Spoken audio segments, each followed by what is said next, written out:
రైతు సోదరులకు స్వాగతం. రెండు రాష్ట్రాల్లో వర్షాలు సరైన వర్షమే లేకపోయినా ఎగువ ప్రాంతాల్లో కురిసిన వర్షాలతో కృష్ణా ఉపనదులు, గోదావరి ఉపనదుల ద్వారా ఫ్లడ్ వస్తూ ఉంది. తుంగభద్రలో కూడా వరద వేగంగా పెరుగుతూ ఉంది ఎగువ ప్రాంతాల నుంచి. తాజాగా 44,782 క్యూసెక్ల ఫ్లడ్ తాజాగా వస్తుంది. నిన్నటితో పోల్చుకుంటే కొంత ఫ్లడ్ పెరిగింది. ఇక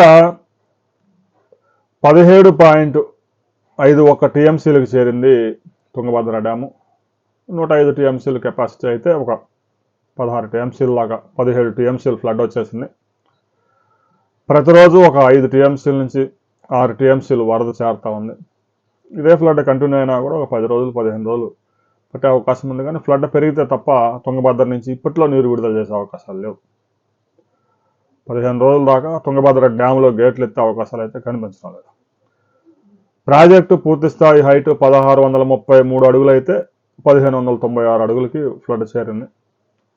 అడుగుల్లో చూస్తే కొంత వేరియేషన్ కొద్దిగానే అనిపించినా ఫ్లడ్ చూస్తే 105 టీఎంసీలకు గాను 17 టీఎంసీలో ఉంది. ఇంకా లోటు చాలా ఉంది. 85 టీఎంసీలు పైగా ఫ్లడ్ ఇంకా రావాలి. ప్రస్తుతం వస్తున్న ఫ్లడ్ కొంచెం ఆశాజనకంగా ఉన్నా ఈ ఫ్లడ్ అయితే ప్రస్తుతానికి గేట్లు ఎత్తాలంటే ఇంకా 15 రోజులు 20 రోజులు పట్టింది. ఎగువన తుంగభద్ర ఎగువనట చిక్కమంగళూరు, శివమొగ్గ, మలేనాడు ప్రాంతంలో అతి భారీ వర్షాలు, కుండపోత వర్షాలు పడ్డాయి. తుంగా, భద్ర ఉపనదులు బాగా ఫ్లడ్ వస్తూ ఉంది. తుంగా అనే డ్యామ్ అయితే పూర్తిగా నిండిపోయింది. అది చిన్న ప్రాజెక్టు. అక్కడ 22 గేట్లు ఎత్తేసి కిందకి నీటి వదిలేశారు. ఇక శివమొగ్గలోని ఈ తుంగా డ్యామ్ దగ్గర అయితే పూర్తిగా నీరంతా కిందకి వదిలేస్తూ ఉన్నారు.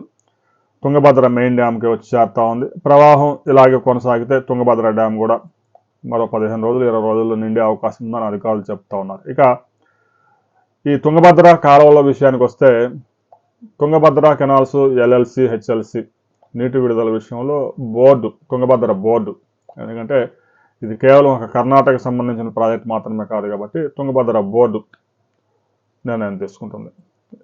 ఇక రాబోయే కొద్ది రోజుల్లోనే తుంగభద్ర బోర్డు సమావేశం ఉంది. ఆ సమావేశంలో ఖరీఫ్కి నీటిని విడుదల చేసే విషయంలో ఒక నిర్ణయం తీసుకునే అవకాశం ఉంది.